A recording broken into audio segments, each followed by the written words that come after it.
अस्सलाम वालेकुम व्यूवर्स, कैसे हैं आप सब। उम्मीद है आप सब खैरियत से होंगे। आज मैं आपके साथ बकरा ईद स्पेशल मसाला कलेजी की रेसिपी शेयर करने वाली हूं, क्योंकि अभी आगे बकरा ईद आने वाली है। तो और कोई डिश बने या ना बने, लेकिन कलेजी तो हर घर में लाजमी बनती है। अक्सर लोगों को कलेजी बहुत ज़्यादा पसंद होती है, लेकिन वो सिर्फ इस वजह से इसको खाना छोड़ देते हैं कि पकने के बाद भी इसमें से स्मेल ख़त्म नहीं होती है। और बहुत सी ख़वातीन ऐसी हैं जिनको ये परेशानी दरपेश आती है कि जब वो कलेजी का सालन बनाती हैं तो वो पकने के बाद सख्त हो जाती है, अकड़ जाती है, या फिर इसकी रंगत तब्दील हो जाती है। तो आज मैं आपको कुछ ऐसी ख़ास टिप्स बताऊंगी जिनको फॉलो करते हुए अगर आप कलेजी बनाएंगी तो आपकी कलेजी की ना तो रंगत ख़राब होगी, ना ही उसमें से स्मेल आएगी, और ना ही वो पकने के बाद सख्त हो जाएगी। तो चलिए बनाना स्टार्ट करते हैं ये बहुत ही मज़ेदार सी मसाला कलेजी। मसाला कलेजी बनाने के लिए सबसे पहले यहाँ पे मैंने 750 ग्राम बीफ की कलेजी ली है। आप चाहें तो इसकी जगह मटन की कलेजी भी ले सकते हैं। अब आप देखें व्यूवर्स कि मैंने इसको छोटे पीसेस में बिल्कुल भी नहीं कट करवाया है, मैंने बल्कि एक ही बड़ा पीस कट करवा लिया है, क्योंकि मैंने इसके ऊपर से ये झिल्ली रिमूव करनी है। और ये मैं इसके ऊपर से क्यों रिमूव करूँगी ये मैं आपको नेक्स्ट स्टेप में बताऊँगी। तो आपको कलेजी के ऊपर ये शाइनी सी स्किन नज़र आ रही होगी, आपने ये सारी इसके ऊपर से रिमूव कर देनी है, क्योंकि इसी की वजह से कलेजी पकने के बाद सख्त हो जाती है, वो अकड़ जाती है।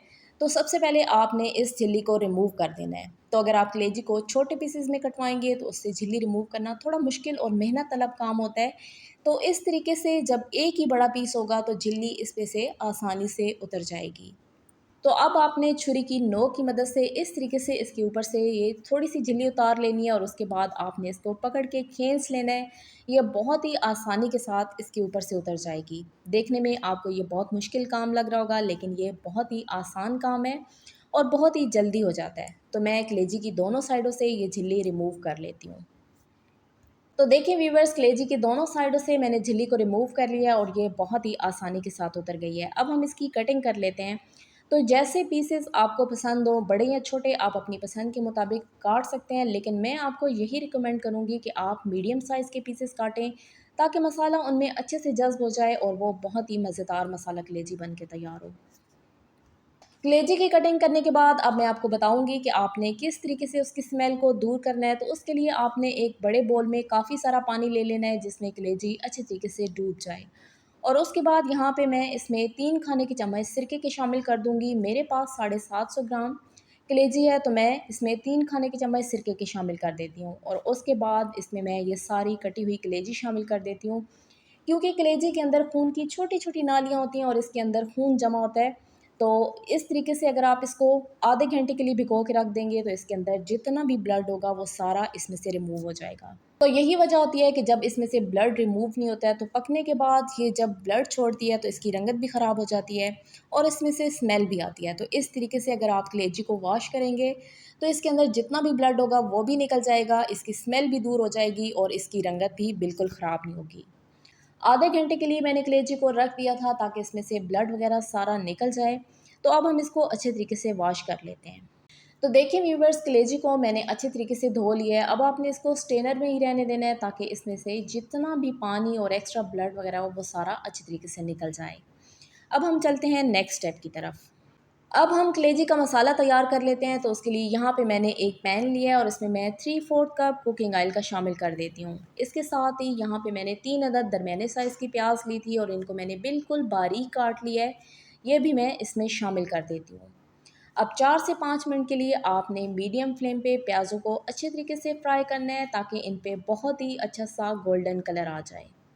जैसे ही प्याज़ों पे लाइट गोल्डन कलर आ जाएगा तो मैं इसमें लहसुन अदरक का पेस्ट शामिल कर दूंगी। यहाँ पे मैंने 2 खाने के चम्मच ताज़ा कुटा हुआ लहसुन अदरक ले लिया है, ये मैं इसमें शामिल कर देती हूँ।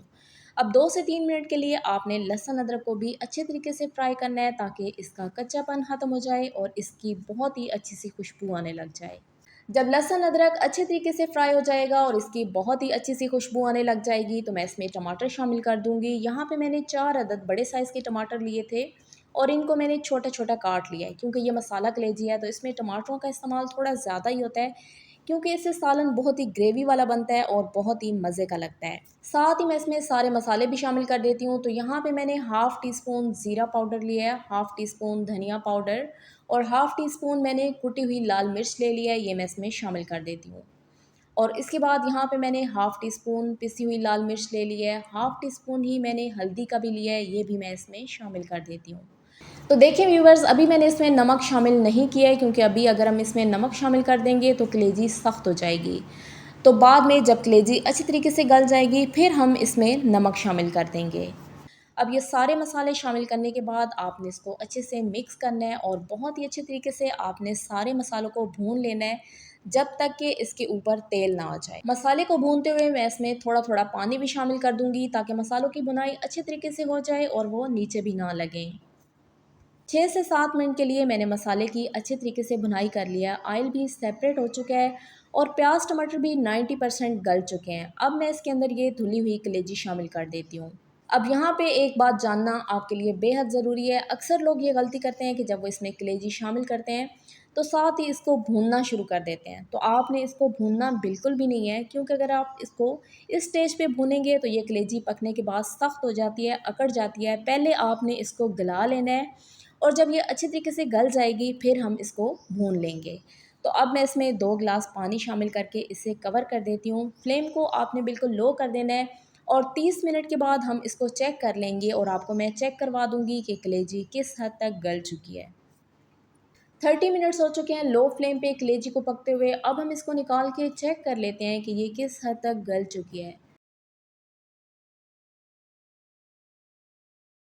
तो देखिए व्यूवर्स, कलेजी जो है वो अच्छे तरीके से गल चुकी है। अब आपने फ्लेम को हाई कर देना है और इसके अंदर जितना भी हमने पानी डाला था उसको भी अच्छे तरीके से खुश कर लेना है और इसके साथ साथ आपने कलेजी की भुनाई भी कर लेनी है। भुनाई के दौरान ही मैं इसमें 1.5 टीस्पून नमक अभी शामिल कर देती हूँ। तो मैंने इसमें नमक अपने टेस्ट के अकॉर्डिंग डाला है, आपको जितना पसंद हो आप अपने टेस्ट के हिसाब से इसको कम या ज़्यादा कर सकते हैं। अब 6 से 7 मिनट के लिए मैं कलेजी की अच्छे तरीके से भुनाई कर लेती हूँ ताकि प्याज टमाटर भी इसमें बहुत ही अच्छे तरीके से मिक्स हो जाएँ, वो हमें खड़े-खड़े नज़र ना आएँ और ऑयल भी इसमें से मुकम्मल सेपरेट हो जाए। अगेन मैं आपको यही कहना चाहूँगी कि भुनाई के दौरान अगर आपको ज़रूरत महसूस हो तो आप इसमें थोड़ा-थोड़ा करके पानी शामिल कर दें ताकि मसाला नीचे से लगे भी ना और भुनाई भी बहुत ही अच्छे तरीके से हो जाए।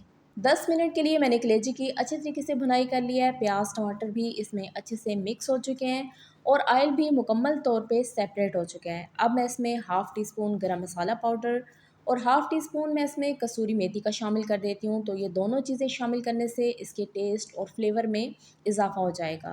साथ ही मैं इसमें 3 से 4 अदद हरी मिर्चें और हरा धनिया भी शामिल कर देती हूँ, क्योंकि ये मसाला कलेजी है तो ये थोड़ी भुनी हुई होती है।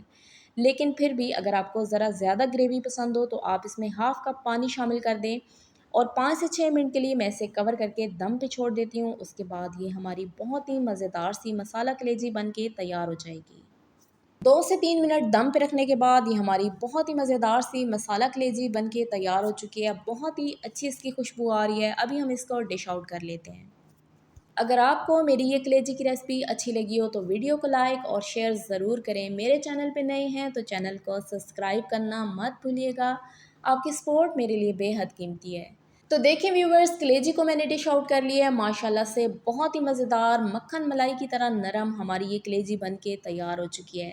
तो इस बकरा ईद पे आप इस रेसिपी को ज़रूर ट्राई कीजिएगा और जो मैंने टिप्स आपको बताई हैं उनको फॉलो करके अगर आप कलेजी बनाएंगे तो आपकी कलेजी बहुत ही मज़ेदार और परफेक्ट बनेगी। दुआओं में याद रखिएगा। मिलते हैं एक नई रेसिपी के साथ, तब तक के लिए शुक्रिया। अल्लाह हाफिज़।